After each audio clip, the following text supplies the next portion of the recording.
inductors and capacitors sa module 5.1. Wala nang questions doon na naiwan.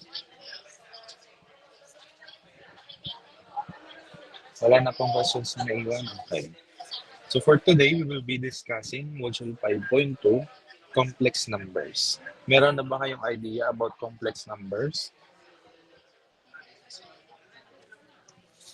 Meron ng idea?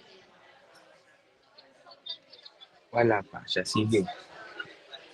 Now, ano ba yung mga target natin to learn in this module 5.2?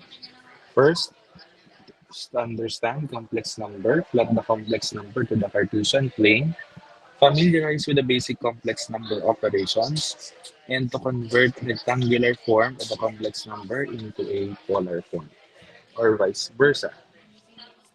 Now, konting review lang tayo dun sa ating lower mathematics or sa general education natin before. Pag sinabi natin real numbers, ito yung may mga real number solutions din. Tama? Sabing real numbers can be natural number, whole number, integer, rational number, or an irrational number. Examples of which ay itong naka-flash sa inyong screen. So lahat po ng iyan, tawag dyan ay real numbers. However, when we are solving say for example, a quadratic equation, quadratic function, you are asked to solve for the value of x. And then suddenly, lumabas sa iyong equation that x squared is equal to negative 1. Meron ba tayong solution doon? So for example, final equation mo, upon simplification, simplifying, that your x squared is equal to negative 1. If you're going to solve for the value of x, what would be its value? You need to get what? You need to get the square root of both sides. Tama ba? Halimbawa, for example, ito na ang given.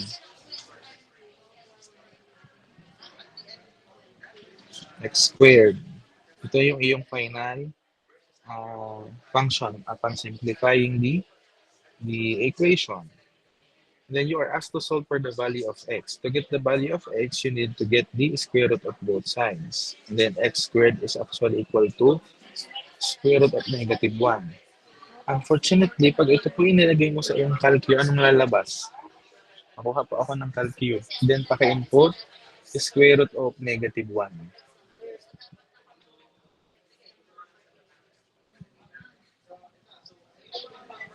Yan, nagmamat error. So dati, yung ang atin pala ang pinag-aaralan, ang alam pa lang natin is real numbers. Pag ganito ang lumabas, ibig sabihin no solution. Tama ba? But in this new system or number system called the complex number system, yung dating square root of negative 1 na does not exist in our approaches in solving equations. Dito sa complex number, that is actually may equivalent value. So, paano ito gagawin? Yan pong x is equal to, or x squared is equal to negative 1. Nakuha po ang calcu. Ano po ang inyong calcu diyan? Sino po ang naka-canons F789 SGA?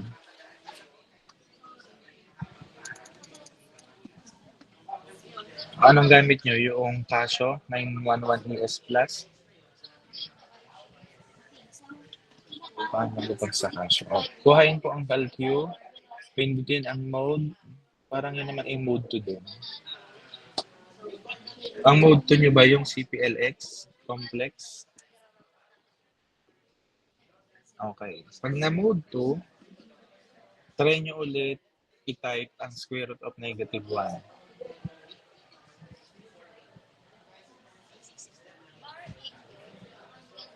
Yan, meron na tayong value. So that is our complex number system with the existence of our imaginary unit I.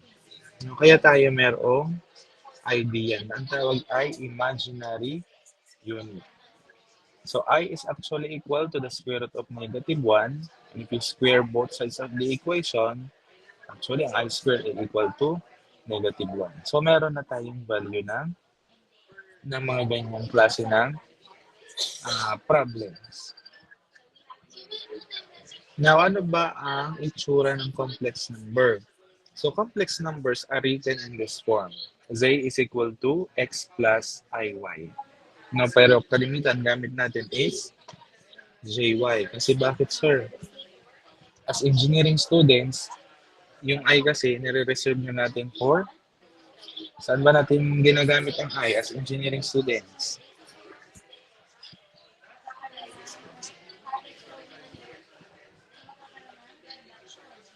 Saan po natin ginagamit ang I?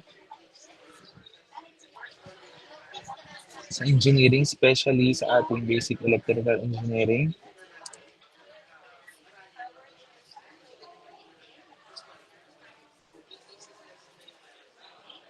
Sa kernel. Okay. Yung ginagawa natin, instead of I, minsan gagamitin na natin is J. But since ang nasa calculus nyo is si I, yung nasa eng, pag pinindot si eng, pag naka-complex mode na, yun yung inyong I. Pero pag nakakita ng J, isa lang ibig sabihin, that is only I. So your complex number is written in the form Z is equal to X plus JY.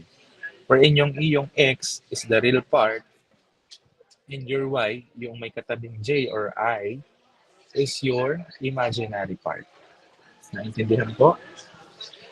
For example, itong examples, Z is equal to 4 plus I5. Okay po?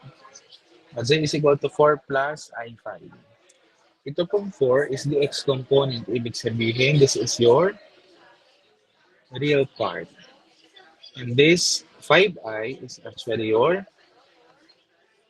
imaginary part or your Y component. Naintindihan po?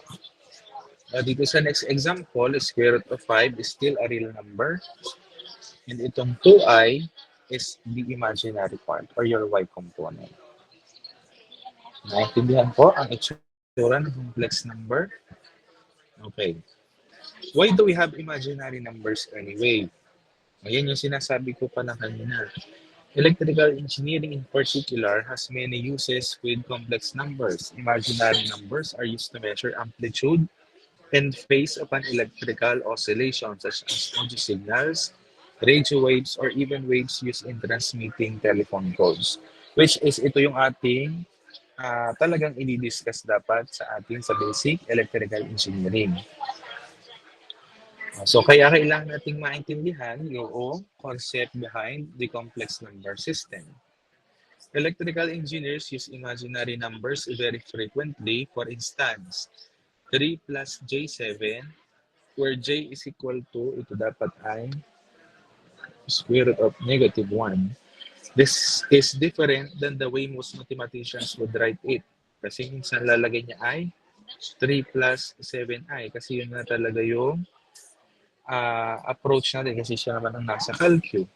However, as engineering students, nire-reserve na nga natin yung I para sa ating current. And we place a symbol in front of the number rather than behind it.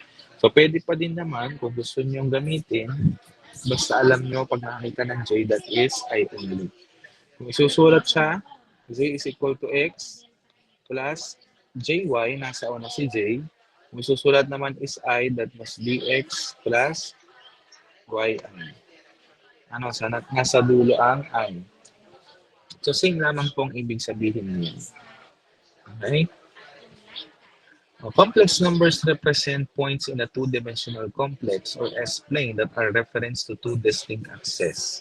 The horizontal axis is called the real axis, while the vertical axis is called the imaginary axis. See, for example, this is your Cartesian plane. Anong sabi natin? That your x-axis is your real axis and your y-axis is your imaginary axis. So kung paano ka mag-plot ng ating coordinates, that is your x component and y component, ganoon din lamang po ang pagpa-plot ng ating complex numbers. Naintindihan po? The real and imaginary parts of a complex number are abbreviated as re and in. Ano, pag nakakita ng re of z, ibig sabihin, you are only referring to the real part of the z function. Pagka sinabi namang im of z, that is the imaginary of the z. Ano, so wag malilito, pag nakita ng ganito, wag agad matatakot kasi ibig sabihin lamang yan, real part of z and imaginary part of z. Okay? Complex numbers that are made of real, the active component, and imaginary or the reactive component can be added, subtracted, and used in exactly the same way as elementary algebra. So using complex number systems or complex numbers, we can perform different operations as well. Kung paano tayo mag-solve ng numbers sa ating algebra. Ano, kung paano ka mag-add, mag-subtract, mag-divide, mag-multiply, meron lamang ilang reservations. So yun pong ating i-discuss today. Yan. For example muna, paano daw mag-plot ng complex numbers. Kasi for example, this is your Cartesian plane. You are given this equations. Number 1 is z is equal to 2 plus j4. Anong sabi natin? That your x component is your real part and then your y component is the imaginary part. So being your x is equal to 2 and y is equal to 4, you can simply plot it as 2, 4. Okay, 2 and then 4. Ganyan lamang po ang pagpa-plot ng complex number. That is negative 3 and positive 1. Negative 3, positive 1, positive 4 and negative 5. 4, negative 5, and then negative 1, negative 2. Negative 1, negative 2. Nakuha po kung paano mag-plot ng complex numbers. As simple as that. You treat your real part as your x component. You treat your imaginary part as your y component. Okay? The rules and laws used in mathematics for the addition or subtraction of imaginary numbers are the same as for real numbers. So same lamang daw. Say for example, you are asked to add J2 and J4. That is actually J6. Now the only difference is in multiplication because two imaginary numbers multiplied together becomes a negative real number. Real numbers can also be thought as a complex number but with zero imaginary part labeled J0. So ano ba sir yung J operator? So actually, hindi na naman kailangan matutunan ang mano-mano nito kasi ito naman ay kaya ng calculus. So ituro ko na lang yung concept kasi pag sinabi natin J, that is 90 degrees rotation. Yeah? Kung titingnan mo itong ating graph, yung E daw J is actually a 90-degree rotation. Kaya siya ay somewhere here sa 90 degrees ng vertical. Pag sinabi namang J squared, ibig sabihin, rotate ka ulit ng another 90. So that is 180 degrees rotation. Kaya yung J2 is narito equivalent to negative 1. 270 degrees rotation naman pag J cube. Ibig sabihin, isa pang 90, kaya siya ay naririto. Equivalent to negative J. And then yung J to the fourth is actually a whole rotation, a whole circular rotation that is J to the fourth, another 90, balik dito, balik sa iyong positive 1. Naintindihan po? Kung ito ilalagay sa calcu, yung I squared, paki-input nga po sa calcu. Kung ang I squared is a totoong equal to negative 1.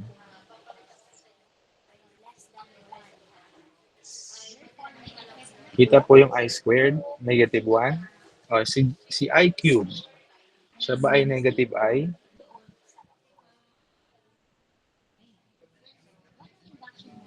However, Kapag iyong inilagay sa calcu itong I to the fourth, ano pong lalabas? Lalabas ba si positive 1? Lumabas ang positive 1 sa I to the fourth? Ang ganda ng calcu nyo. Anong calcu nyo? Doon sa mga hindi lumabas, anong calcu nyo? Anong calcu pala noong mga lumabas ang positive 1?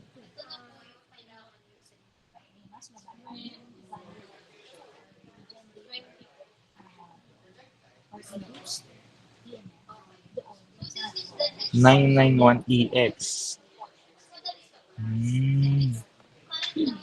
Kasyo. Sige. Kaya pala siya ay bawal sa board exam, ano? Kasi kaya niya ang J to the 4. Doon sa mga hindi kaya, sige nga, Vince, patry nga ako ng lagay mo nga dyan kung kaya ng calculate mo ang, say for example, I2, 264. Sige nga, pakitaan mo kami. Kaya din.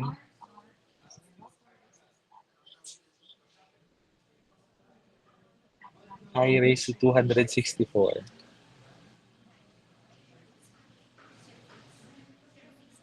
Kaya pa din. Anong value? Sa calcu nila, sa Casio 991EX, ito daw ay equivalent to what? This is only equal to 1. Pero sa atin, ang mga bawal dito, ang mga gamit ay yung mga pwedeng gamitin sa board exam. Halimbawa, i-type mo ang I to the 264. Ano nalabas? Math error, tama ba? Kasi I to the fourth pa nga lang, math error na tayo. So, anong gagawin? Ganito na lamang. Pindutin ang 1, bar angle, 90 times n, wherein yung iyong n is the exponent. In this example, that is 1 bar angle, 90 times 264. Ilan po ito? Nakita po ang bar angle? Okay, 1 din. So, yan po ay pwedeng iyan na lamang ang inyong sauluhin. Okay, sa iisipin nyo, ilang beses ba siya nagpabali-balintong paikot-ikot dito? 264 times. Napakadami. So, kayo ay maliliyong. So, ito pong formula na ito ay na-discover lamang namin during review sa board exam. Matatandaan ito kasi malaking bagay para sa ating mga hindi kaya ng calcu ang matataas na exponent ng I. Okay? So again, ang ating pong complex number is written in this general equation, z is equal to j plus jy. Okay? Sir, paano naman mag-add at mag-subtract ng complex number? Same lamang din. Say for example, you are given two vectors, A and B, wherein A is equal to x plus jy, and B is equal to w plus jz. Ang dapat lamang tandaan, pagsasamahin mo lamang i-serial component, you add, and then pagsamahin mo yung iyong imaginary component. You add, and then huwag kakalimutan si J. And that's it. Simplify, that is your sum of two vectors. Sir, paano naman kukunin ang difference? So, ganun din. X minus W plus Y minus Z, J. Nakuha po? As simple as that. Basta ang pagsasamahin mo lang at saka ang pagsusubtract mo lang ay yung real part, o kaya naman pagsasamahin at pagsusubtract mo lang ay yung magka-imaginary part. Say for example, for this given vectors A and B, you are asked to solve for the, ayan pala, what is A plus B? So yung iyong A plus B is equal to 3 plus 2 plus 7 plus 3. So ilan po ito? This is 5 plus J10. Ano? So, kung susubtract mo naman, ganun lang din. That is 3 minus 2 plus j, 7 minus 3. That is equal to 1 plus j4. Nakuha po ang addition of complex numbers, addition and subtraction of complex numbers. Okay. But actually, ito naman ay kaya ng calculus. Input mo lamang 3 plus 7i plus 2 plus 3i. O, input nga ito sa calculus. Kung paano ko isunulat, ganun po i-input sa calculus. That is equal to 5 plus j10 also. Okay? O, kayo nga naman. Try nyo nga ang example 2. What is a plus b?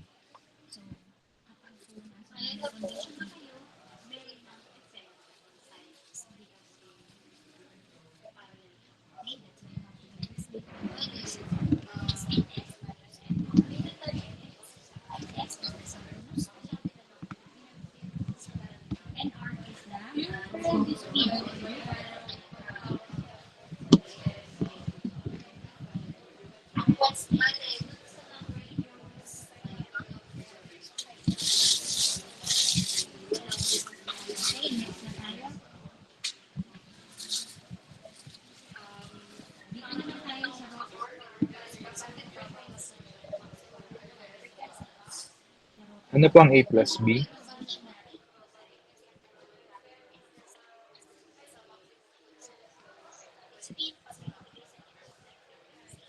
This is negative 2.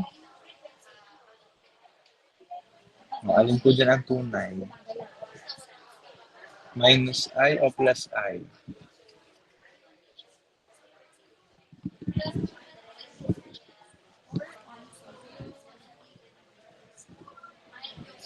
That is plus J.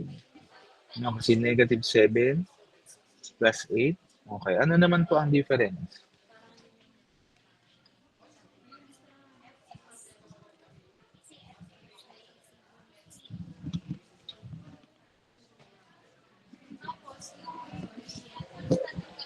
That is 8 minus J15. Okay.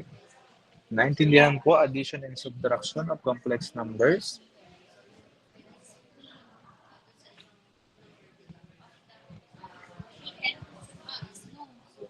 Okay.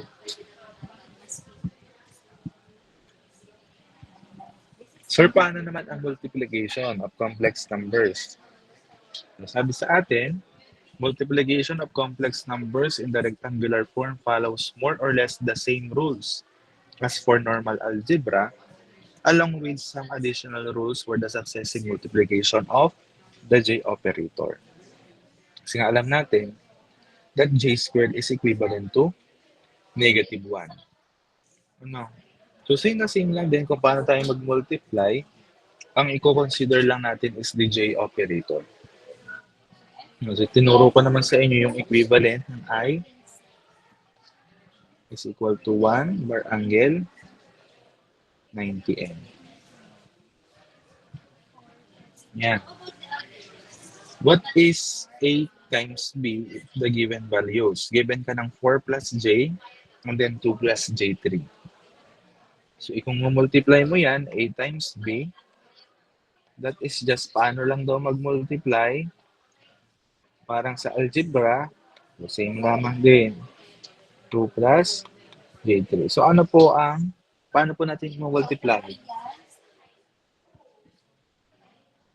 Binomial. We apply FOIL method.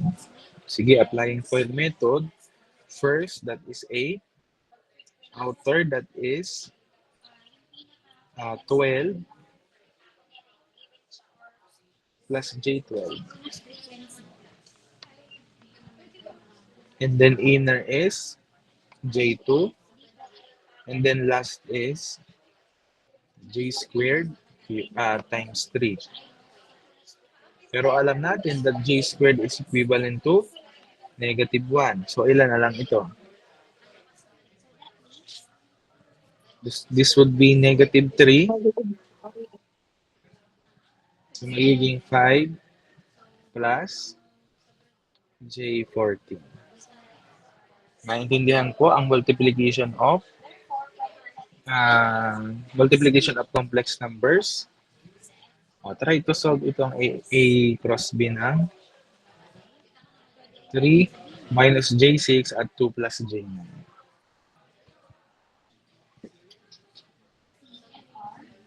Ilan po ito?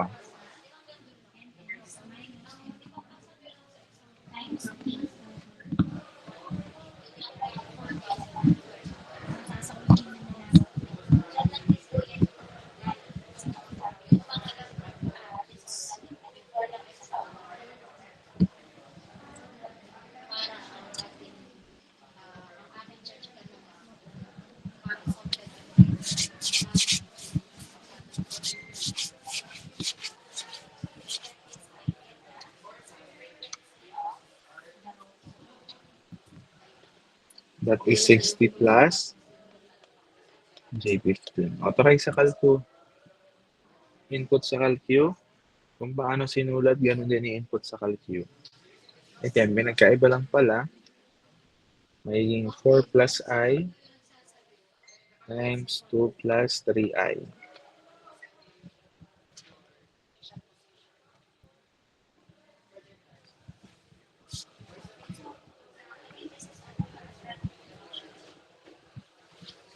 Same po ba ang sagot? 5 plus G14. Itong isa. Matry din ako nitong isa. 60 plus J15 din ba? Okay. Question sa multiplication. Pag sinabi namang complex conjugate, simply you reverse the algebraic sign of the complex number. So, ano ibig sabihin? In this equation, what is the algebraic sign? Ano ba po pag sinabi natin algebraic sign? We are referring to the, referring to the operation. Tama? So, kung kukunin lang natin si conjugate, J conjugate is just equal to 3. Kung ito ay plus, magiging minus J4. As simple as that. Complex conjugate. You only reverse the algebraic sign of the equation. Naintindihan po? Complex conjugate. Kung ito naman, kukunin mo ang complex conjugate, that is only negative 5 plus J2. Naintindihan po ang complex conjugate? Yeah. So, punta naman tayo sa division of complex numbers. Pagka daw tayo mag-divide ng complex numbers, medyo complex din kasi tayo ay mag-a-apply ng magra-rationalize tayo ng equation. Pero hindi na dapat pahirapan ang sarili kasi ito naman ay kaya ng calculus. For example, you're going to divide A and B. You simply input 13 plus 39i over 2 minus 3i. Ilan po ito?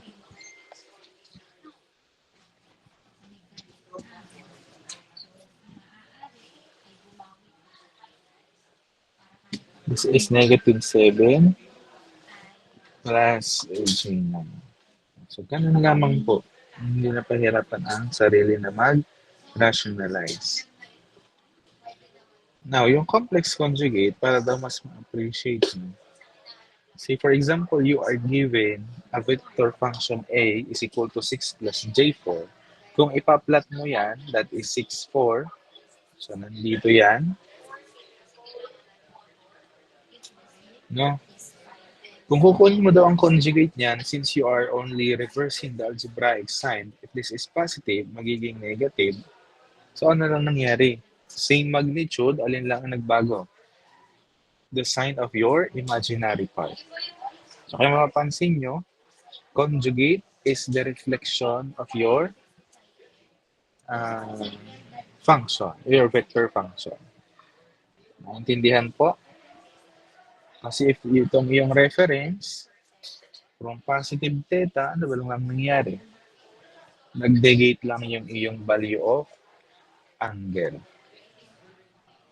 So just the mirror of your vector function, si conjugate. Okay. Let us now convert the rectangular form into polar form. Kasi itong ating complex numbers can be written in two forms, can either be in rectangular o yung na-introduce sa inyo kanina. And then meron tayong another form called the polar form. From here, minsan tinatanong o minsan kailangan sa problem para mas madali mong ma-solve, i-convert mo into your polar form. Sir, paano yun? From this rectangular form, you only need to get the R equivalent of this and then the theta or your angle between your x and y component. So paano yun kukuhanin? To get the value of R, that is just the dito, the square root of x squared plus y squared. And then if you're going to get the angle theta, that is just the arctangent of your y over x. You know? See, for example, itong si 4 plus 4. If you are going to solve, ita-transform daw natin ito into polar form. So, ang gagawin muna natin is to solve for the R component. Again, R component natin is just the square root of x squared plus y squared. So, kung kukunin mo itong x component and then y component, parehas lang ng 4, that is 4 squared plus 4 squared. O, ilan po yung iyong R component? That is 4 square root of 2. Or in decimal, ilan ito?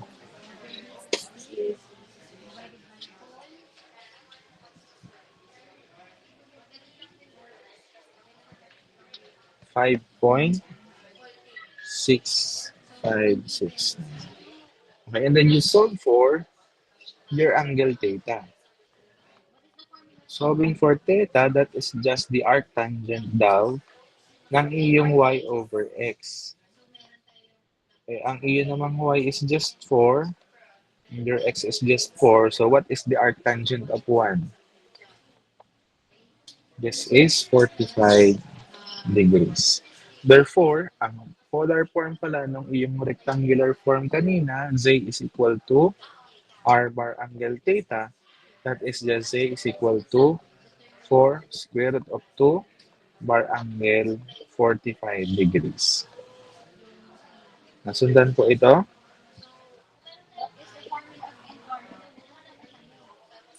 Sige nga, try to solve ito. Example 2. Ano po ang polar form niyang example 2?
Alin po dyan ang tunay sa dalawa?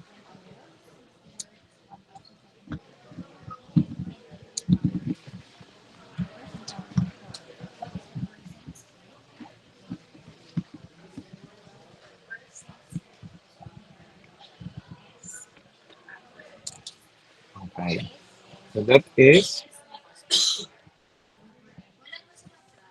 5.999 bar angle 30.0007 degrees.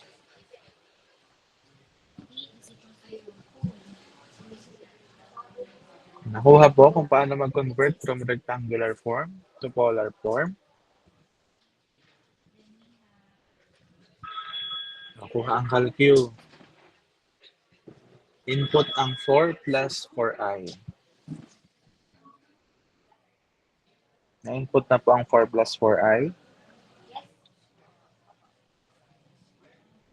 And then, pindutin dun sa mga nakakasyo ata ay shift 2 and then 3. Nakita ba pag nag-shift 2, may lalabas ng choices, yung R bar angle theta? Pindutin yun. And then equal. Ano pong equivalent ng 4 plus J4?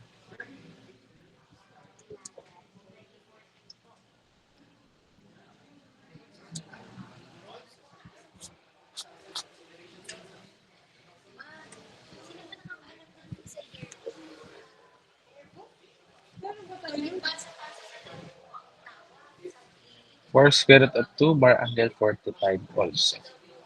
Okay, so parehas lamang ang sagot. Try din ito. 5.196 plus 3i.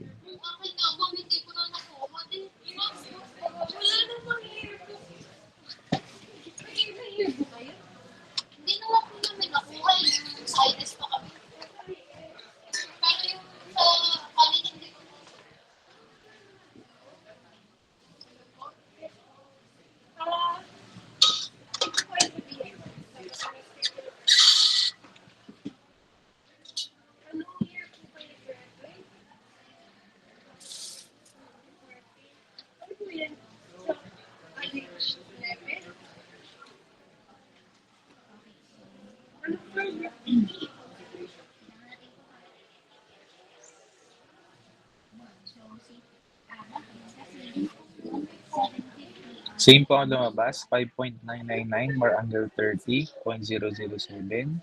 Okay. So that is how you convert a rectangular form to a polar form. Naintindihan po? Sir, paano naman kung naka-polar form, dadalhin natin to rectangular form? So ang iyong target is makuha yung iyong x component and your y component para ma-write mo siya in this rectangular form. So, paano daw yun? To get the x component, that is just r cosine theta. And then to get the y component, that is r sine theta. Try to solve 6 bar angle 30. So, kung kukunin ko daw si 6 bar angle 30, solving for the x component first, sabi natin that x component is just r cosine theta. Substituting it, ano yung r component natin dito? Si 6. 6 cosine 30 degrees. What is our x component?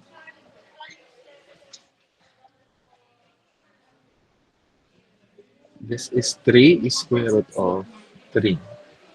Kunin naman natin si y component.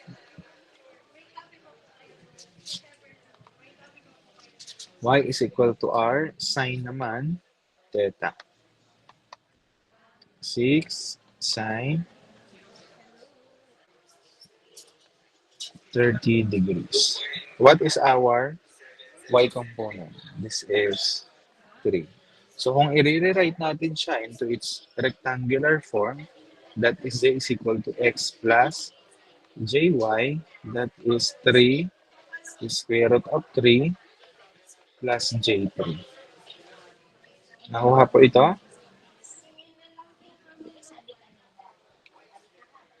Okay. Let's try to solve ito naman. 5 bar angle negative 65. What is our x component? That is 5 cosine negative 65. Ilan po iyon?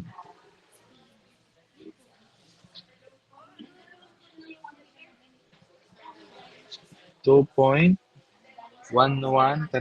1131. And then, ang kanyang y component is 5 sine negative 65.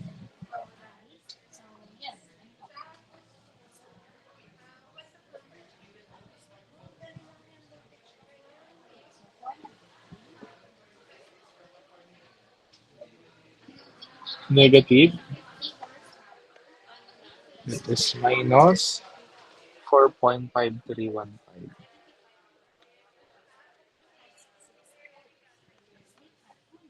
Bakit? Okay.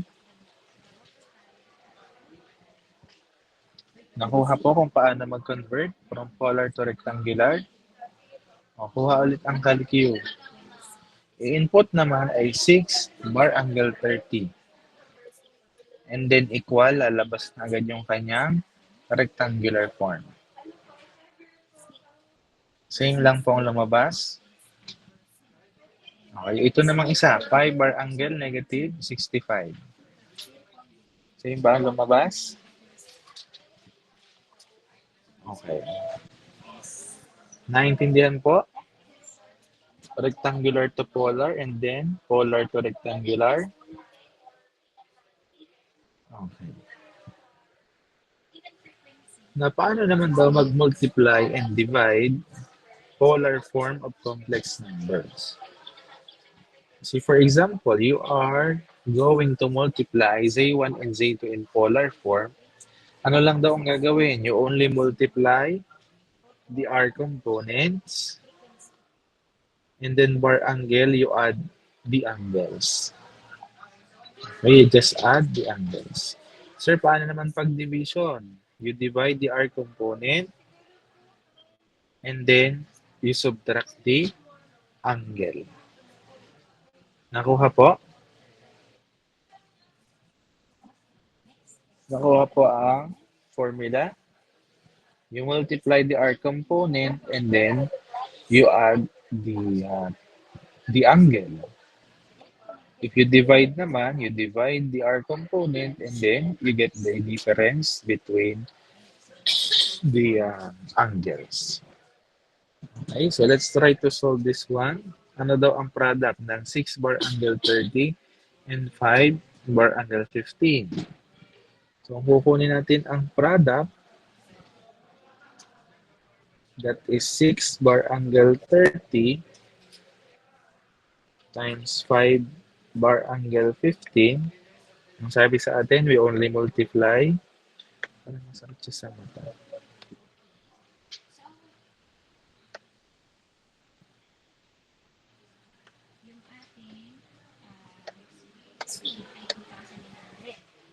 You only multiply now the R component, that is 6 times 5. And then bar angle, you add 30 and 15.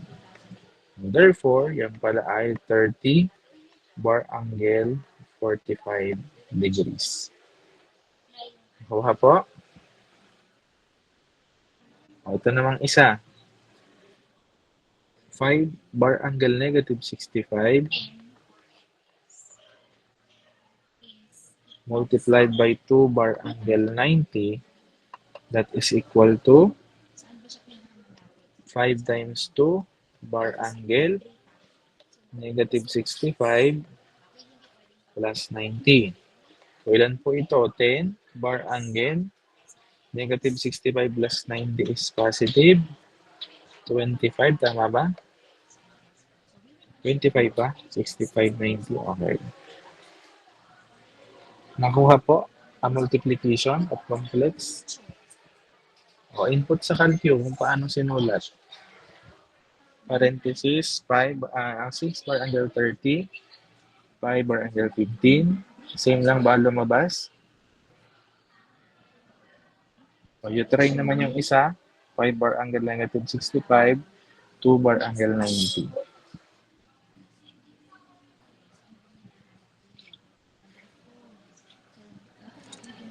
Tama ba? Okay. Questions? Well, let's try to divide naman. Kung i-divide daw ito, That is just 6 divided by 2 bar angle 30 minus 15. So that is only equal to 3 bar angle 15. Tama? Ito namang isa, 12 over 3 bar angle 35 minus negative 25. So that is plus 25. So this is 4 bar angle. Ilan to? 60? Tama ba? O, try sa calcu ilagay. Pag nilagay sa calcu, 6 bar angle 30 over 2 bar angle 15. Ilan po ang lumabas? Same din. O, 12 bar angle 35 over 3 bar angle negative 25. Same lang ang lumabas.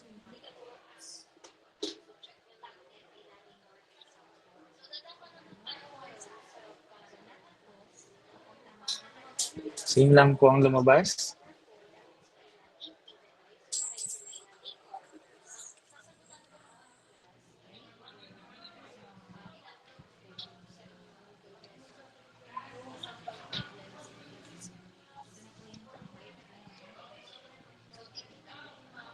Magkaiba? Bakit po magkaiba?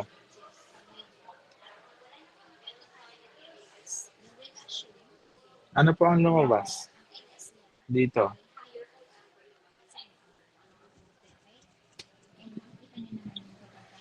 Ano po ang lumabas?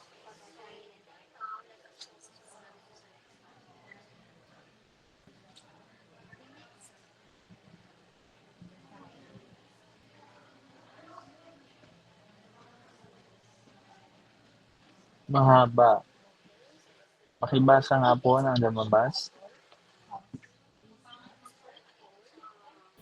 Sir, ida-direct lang po yun na ilalagay po sa calcu. Kung paano ko po simulat. Kaya mahaba yung may I pa ang lumabas. Ikaw convert mo pa po sa polar. Di ba galing doon sa mahabang iyon? Then pindutin mo ulit si mode 2, si shift 2, 3 para mag-polar. Same na po ang lumabas. 3 bar angle 15 at saka 4 bar angle 60.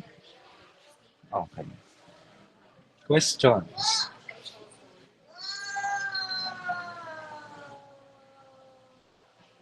Walang questions? Sige po. That ends our module 5.2. So I'll be giving you ilang minutes ang gusto na break bago tayo mag-start ng module 5.3. Ilang minutes ang gustong break? 15-minute break? Sige. So balik tayo ng 3:22. Sige po.